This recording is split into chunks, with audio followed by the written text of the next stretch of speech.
Il y a des émissions pour lesquelles on se demande si les téléspectateurs vont être a priori intéressés. Là, il n'y a pas de doute, on est à la chocolaterie Bélanger.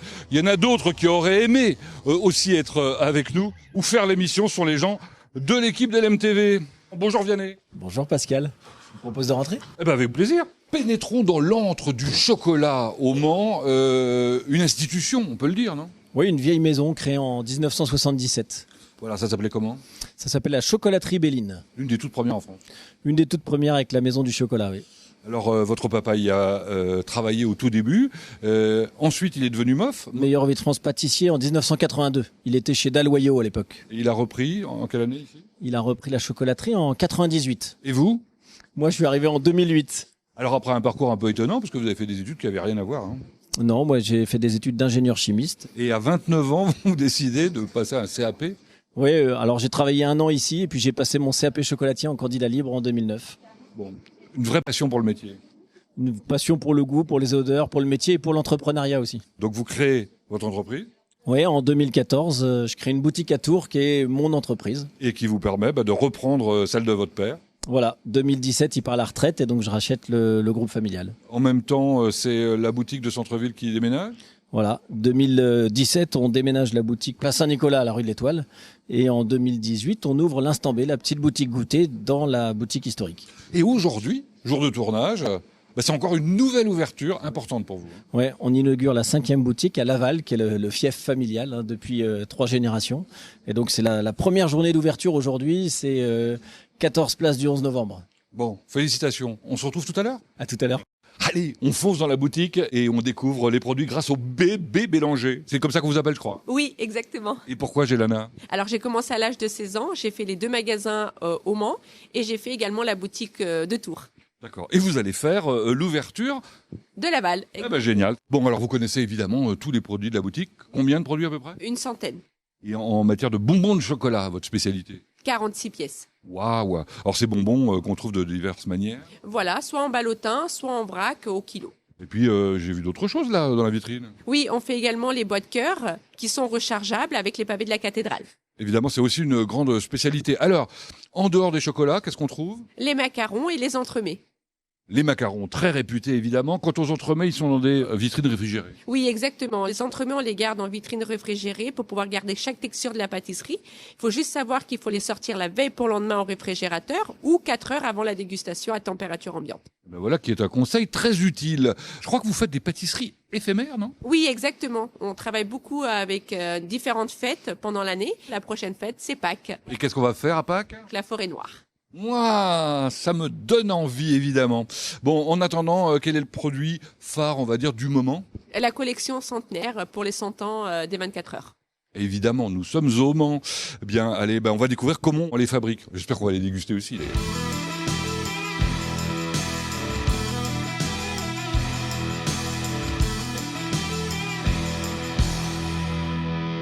Allez, on va enfin découvrir comment ça se passe avec Jocelyn. Ça tombe bien, vous êtes là. Bonjour. Bonjour. Jocelyn, vous êtes le responsable de la production ? Oui, oui. Le plus ancien ici ou pas ? Dans les plus anciens, 24 ans de bons et loyaux services. Vous avez commencé comment ?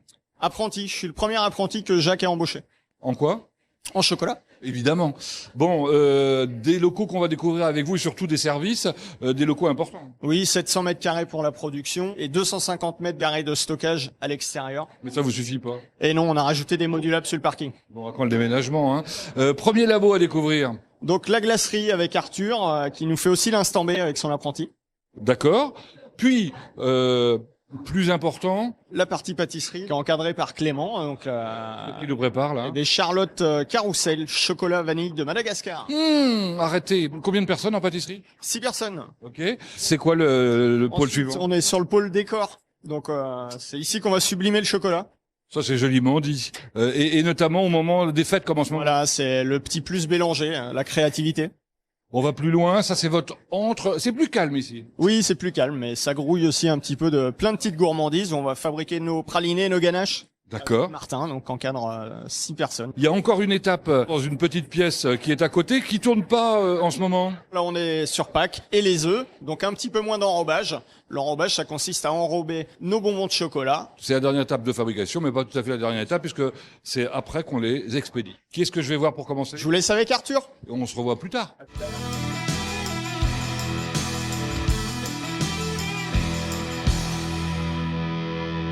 Allez, on part à la découverte de la plus petite des pièces. Oula, par contre, c'est pas la plus chaude, hein. Bonjour Arthur. Bonjour, Arthur, vous êtes pâtissier. c'est ça, pâtissier glacier. Ah oui, donc c'est la glacerie ici, évidemment. La température? 9 degrés. C'est pas beaucoup. On y fait des glaces. Combien par an en termes de volume? Par an, on est à peu près sur 2,5 tonnes. 2,5 tonnes, c'est pas mal. Des glaces ou des sorbets, c'est un sorbet visiblement que vous préparez là. Oui, là, c'est un sorbet framboise avec 70% de framboise dedans. 70% de framboise, c'est beaucoup par rapport à ce qu'on trouve par ailleurs. Oui, voilà, c'est beaucoup. Ce qui fait vraiment une bonne glace et une bonne crème glacée, c'est la qualité des matières premières qu'on utilise dans la glace et aussi la quantité qu'on met dans la glace. Évidemment. C'est la même chose, je crois savoir, pour les pâtisseries dont vous vous occupez. En l'occurrence, celle d'Instant B. Instant B, c'est une boutique qui est en centre-ville. Qu'est-ce qu'on y propose? Plein de pâtisseries assez simples et fraîches. Et puis des sandwichs, des cakes salés, cakes sucrés, voilà. Voilà, il y a du sucré, il y a du salé. Là, vous avez ramené pain au chocolat ou madeleine. Qu'est-ce qui fait la différence entre ces madeleines et pain au chocolat et les autres? Par exemple, pour les madeleines, on utilise de la vanille de Madagascar. Carrément. Et pour les pains au chocolat, on fait nos barres chocolat nous-mêmes à base de gianduja et de noisettes caramélisées. Vous vous rendez compte? Des pains au chocolat avec du chocolat de chez Bélanger à l'intérieur?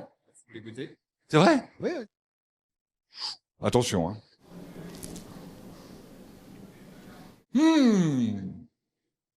Oh là, extraordinaire, hein. Merci. Waouh, une tuerie! Ces pains au chocolat. Ah bah alors, il y a personne ici. Il y a plus personne au rayon pâtisserie. Il est où, Clément? Par là-bas? Bon, on va voir. C'est un labyrinthe ici. Il est où, Clément? Clément? Ah bah il est par là-bas. Ah bon? C'est tout simple, hein. Où est-ce qu'on est ici? Ah, le voilà. Oh là, j'ai l'impression qu'on est dans l'antre du macaron, c'est ça? C'est ça, tout à fait. On est en train de faire les coques de macarons. Bonjour Clément. Bonjour Pascal. Bon, c'est le rush là en ce moment, non? Tout à fait, on est en plein Pâques. Et à chaque fête, évidemment, plus de travail. On l'avait avec les charlottes, grande quantité, visiblement. 140 charlottes, 70 de chaque taille. C'est pas mal. Bon, la spécialité Bélanger, c'est évidemment le macaron. Combien d'espèces de macarons? On a une vingtaine de sortes, plus les sortes hivernales et estivales. Et là, on est en train de les fabriquer. Tout à fait. Là, on est en train de fabriquer les coques et de les tapoter. Vous êtes peu nombreux à savoir faire. On est 3 sur le poste à savoir faire les macarons. Ouais, c'est effectivement pas beaucoup, mais vous savez tellement bien faire qu'il y a des gens qui ont demandé à apprendre. Vous donnez des cours. Tout à fait. On donne des cours pour à peu près 10 personnes. Ça dure 2h30. C'est quand? Le samedi, matin ou après-midi. D'accord. Et on s'inscrit comment? Sur le site internet. D'accord. Ces macarons, vous en produisez combien par an? Entre 7 et 8 tonnes à l'année. Quand même. C'est même un produit que vous exportez, je crois. Oui, on a un revendeur allemand qui en prend beaucoup. Alors tout à l'heure, Gélana nous a parlé des pâtisseries éphémères que vous faites régulièrement. C'est quoi la prochaine? C'est une forêt noire, revisitée, donc sans alcool. Sans alcool, c'est une bonne idée, on peut en manger beaucoup. Ça c'est bien. Merci Clément. Je vous en prie.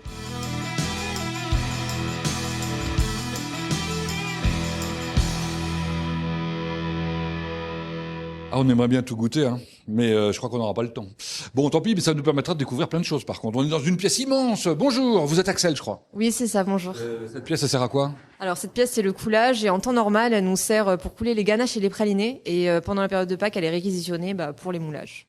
Parce que là, il y a des marbres. Le marbre, c'était essentiel pour faire du chocolat. Vous êtes chocolatière depuis un certain nombre d'années maintenant. Comment vous avez commencé ou comment vous l'avez découvert? On m'a offert un stage en pâtisserie et c'est comme ça que j'ai rencontré un professeur du lycée hôtelier et ça a commencé de cette manière. Voilà, tout démarre par des stages, évidemment. Là, je crois savoir que vous allez attaquer, on va découvrir ça, la nougatine, c'est ça? Tout à fait. C'est du chocolat, ça? Non, c'est plutôt de la confiserie. C'est un mélange de sucre avec du beurre, des amandes et de la vanille aussi. Et on vient faire une cuisson. Pour Pâques, on a fait des coques de nougatine en forme d'œuf qu'on vient garnir de praliné amandes Marcona. Il y a d'autres formes, je crois, hein, de nougatine. Alors oui, chez Bélanger, du coup, on a 2 formes de nougatine tout au long de l'année. On fait des billes de nougatine enrobées de chocolat blanc vanillé et on fait également des pavés de la cathédrale. C'est des plaques de nougatine et au milieu, il y a du praliné noisette. Des tâches qui n'arrêtent pas de changer, c'est très divers. C'est ça exactement. Alors on peut commencer la semaine en faisant les masses de base, le lendemain on coupe et le surlendemain on enrobe. On fait plein de choses différentes, même en une journée. On s'éclate? C'est ça. Ah bah voilà, c'est le plus important. Allez, on continue la découverte de l'atelier.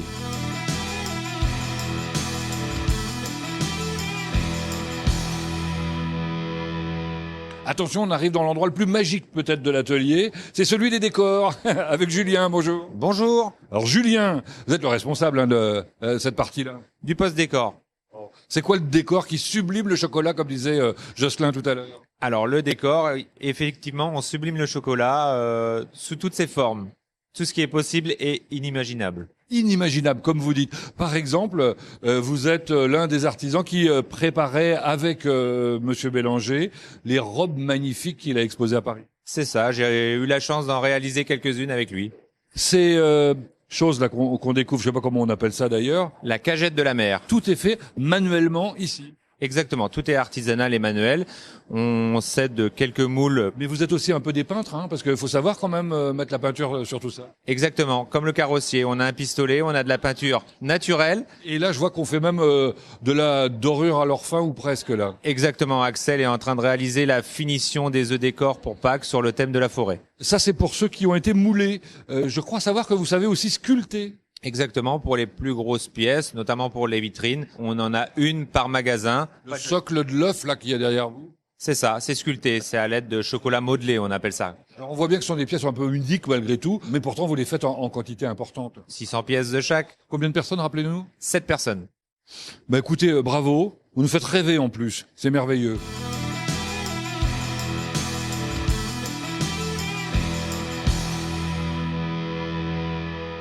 Bon, ben on va aborder la dernière étape, semble-t-il, avec Martin, c'est ça? Oui, bonjour. Ça s'appelle l'enrobage ici. Hein. C'est ça, tout à fait. Donc c'est une machine d'enrobage. Le chocolat liquide tombe sur quoi? Sur des bouchées, sur des bonbons de chocolat. Ah, on appelle ça des bonbons. Ok, très bien. Et alors, ce chocolat là, liquide, qu'est-ce qui devient après? Alors, c'est un cycle continu. Il est toujours en fonte, refroidi et réutilisé sans fin. On peut pas le perdre, quoi. Non, il n'y a pas de perte. D'accord.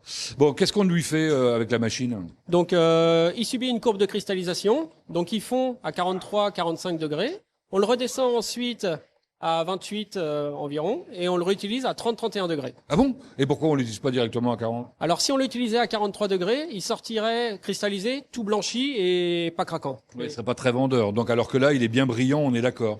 Qu'est-ce qui se passe après sur la partie jaune, là? Donc la partie jaune, c'est un espace de travail pour nous au niveau du décor, point de cornet, coup de fourchette et pour apposer des décors sur les bouchées. Et après, il y a une sorte de tunnel? C'est ça, donc on passe au tunnel de refroidissement. Ok, allez, pour être complet, des chocolats plutôt noirs vendus ou au lait? Oh, plutôt chocolat noir. C'est ce que les gens préfèrent, les amateurs de chocolat surtout. Évidemment, comme moi. Ça tombe bien. Hein. Bon, merci. Je vous laisse travailler.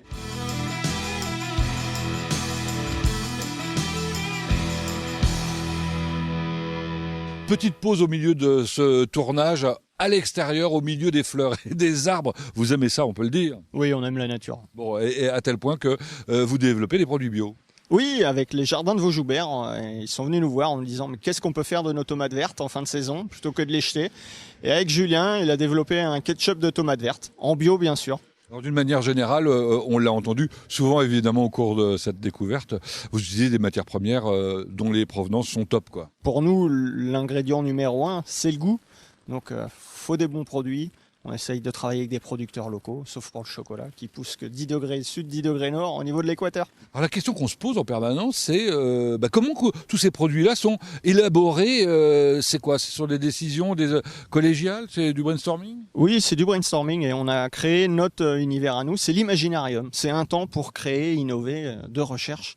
On est 7 ou 8 autour de la table et on réfléchit au thème, au goût, aux saveurs. Et puis surtout, vous avez envie de partager après. Et pour ce faire, il y a des visites comme celle qu'on vient de faire nous. Tout à fait, un groupe de 25 personnes. Je leur explique notre métier. Nous sommes des cuisiniers du chocolat et ils découvrent notre univers comme vous venez de le faire aujourd'hui. Au-delà du cuisinier du chocolat, vous savez aussi être technicien de maintenance. C'est vous qui assurez aussi la maintenance des machines? Et oui, quand ça tombe en panne, on répare tout nous-mêmes. Bon, allez, la dernière étape à découvrir maintenant, elle est plus étonnante que vous ne l'imaginez. Vous allez voir, c'est l'expédition. Allez, revenons à l'intérieur. Ah, c'est plus calme ici. Ici, c'est là où travaille Marie Lamour. Bonjour. Bonjour. Depuis 20 ans, je crois. Depuis 20 ans. Et qu'est-ce qu'on y fait ici? On expédie nos chocolats Chocolat commandé comment? sur Internet et livré en 24-48 heures partout en France. Alors, vos acheteurs viennent d'où? On a une bonne partie de la clientèle sur Paris. D'accord. Il y a des périodes, j'imagine, un peu plus fortes que d'autres. Oui, notamment à Noël, on est sur 200 à 300 colis par jour. Bon, Noël, ça cause pas de problème, c'est facile. Par contre, en plein été, quand il fait très très chaud, comment ça se passe pour des produits C'est alimentaires? ça, il faut faire très attention. Donc on a 3 modes d'expédition. Donc le chrono classique, comme on a dit à Noël.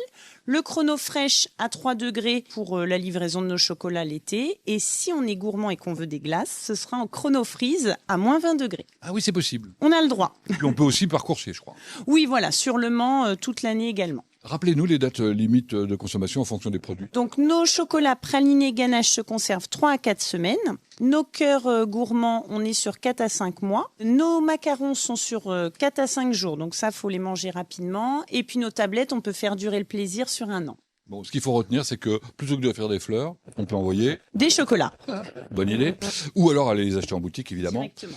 Et la boutique, justement, c'est ce que je vous propose de découvrir maintenant en centre-ville. C'est parti. Au revoir, Marie. Au revoir.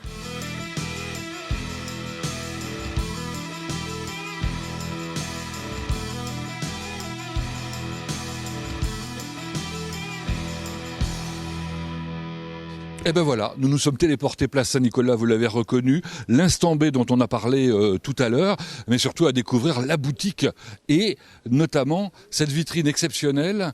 Regardez, c'est de la mosaïque, évidemment. On s'attarde pas assez sur les vitrines de magasins, non? Bon, c'est formidable, c'est Cassandra, la responsable de la boutique, qui va pouvoir nous accueillir. Bonjour. Bonjour. Moi, je me dis que vous avez drôlement de la chance, hein. Vous êtes dans un environnement merveilleux, non? Un très beau cadre. Ouais, avec des meubles qui ont été faits spécifiquement par des artisans locaux. C'est ça, Atelier 41 et Machin Bidule. En effet, bon, vous choisissez les meilleurs. Bon, ambiance sympa, puisque c'est toute la famille qui travaille chez Bélanger, d'après ce que je crois. Oui, j'ai le conjoint, le frère et la belle-sœur qui travaillent ici. D'accord. Alors vous n'êtes pas les seuls, hein. Il y en a d'autres familles qui sont disséminées ici ou là. Bon, si on parlait chocolat un peu, quels sont ceux qui fonctionnent bien en ce moment? Alors on a la collection des 24 heures qui plaît beaucoup avec justement les petites bolides juste ici. Ouais. Et puis? Et le calendrier pour le centenaire des 24 heures, le calendrier de l'avant-course. Avec, je crois savoir, une quarantaine de chocolats qu'on peut prendre, par exemple, et découvrir tous les jours. 40 jours avant le 10 ou 11 juin, date des 24 heures évidemment. Vous travaillez avec quelqu'un d'autre? Oui, j'ai Jade avec moi pour l'équipe de vente. Permettez que j'aille la voir? Bien sûr. Bon, j'ai l'impression que je vais déranger Jade, en train de ranger des fagots d'orangettes, c'est ça? C'est ça. Qu'est-ce que ça doit être bon? C'est bon. Ça m'étonne pas. Jade, vous travaillez ici depuis combien de temps? Alors, je suis arrivée en août 2022. Alors, pour être plus précis, vous êtes en formation? C'est ça, je suis apprentie vendeuse. Donc, je suis là 3 jours par semaine et je suis 2 jours à l'école et je suis à Ecofac. D'accord, et vous préparez quoi? Un BTS MCO. Comment ça se passe? Très bien. J'imagine. C'est vous qui avez choisi la chocolaterie? Oui, c'est ça. Je l'ai choisi parce que c'est artisanal, local, authentique et c'est ce qui m'intéressait. Et on va jusqu'à vendre à l'unité. Ça, c'est génial, hein, choisir son petit carré et tout, c'est sympa. Bon, écoutez, bonne chance. Merci. Puis nous, on va aller un petit peu plus loin, enfin, en route de Baugé. On y retourne.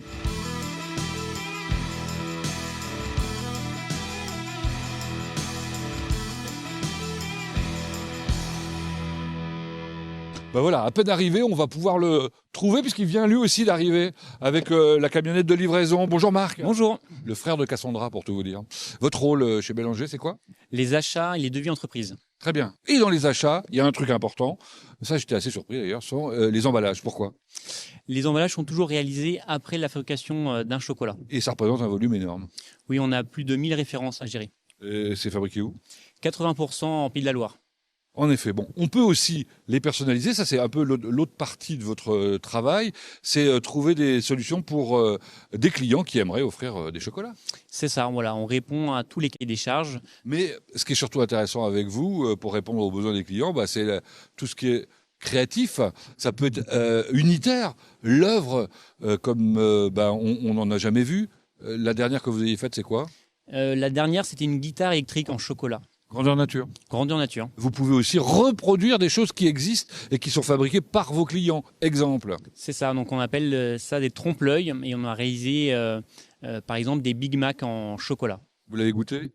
Comme toujours. Rien à voir avec évidemment l'original, mais tout à voir avec la qualité de ce que c'est faire Bélanger. Donc chez vous, tout est possible. Tout est possible. Rien n'est impossible chez Bélanger, évidemment. Merci Marc. Merci à vous.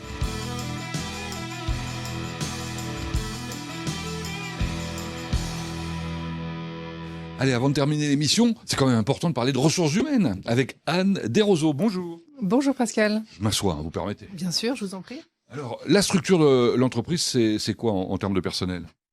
C'est 50 personnes, dont 16 apprentis. Très bien. Et une majorité de femmes, on peut le dire. Absolument, une majorité de femmes. En termes d'apprentissage, la particularité, en quelque sorte, de votre entreprise, c'est que ça n'est pas seulement en production.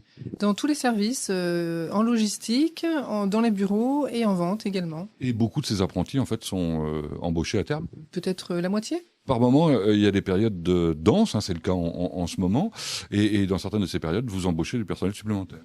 Tout à fait, particulièrement à Noël, parce que c'est la période la plus dense pour nous. On a aussi un partenariat avec une école de commerce qui nous envoie une dizaine de stagiaires parce qu'ils ont des stages ouvriers à faire. Et plusieurs restent en CDD après jusqu'au 31 décembre pour nous aider, notamment pour la logistique, tous les colis. Et puis, on a besoin de personnel aussi en CDD pour les points de vente éphémères et aider dans les boutiques en vente aussi. Alors, ce qui m'a intéressé dans la découverte de l'entreprise, c'est que vous avez une autre particularité, c'est que vous n'êtes pas organisé en semaine classique du lundi au vendredi. En fait. Tout à fait, ce serait trop simple. Au bureau, on s'amuse bien pour les plannings, on est du lundi au vendredi. Pour la production, ils ont des grosses journées du mardi au vendredi. Et pour la vente, heureusement, là, c'est du lundi au samedi. Bon, on est quand même classique de temps en temps à la maison Bélanger. Merci Anne. On fait la conclusion? C'est un peu plus loin avec Vianney.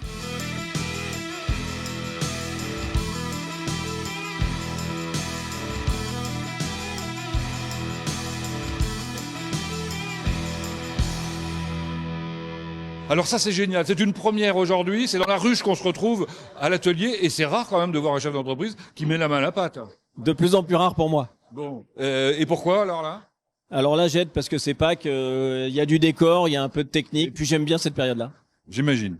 Alors, puisque vous parlez de décor, en décor en quelque sorte dans votre atelier, on trouve des affiches. Alors c'est des affiches qui illustrent les valeurs de l'entreprise. Quelles sont-elles? L'excellence, l'authenticité, la loyauté, la réactivité et la créativité. Et l'esprit d'équipe.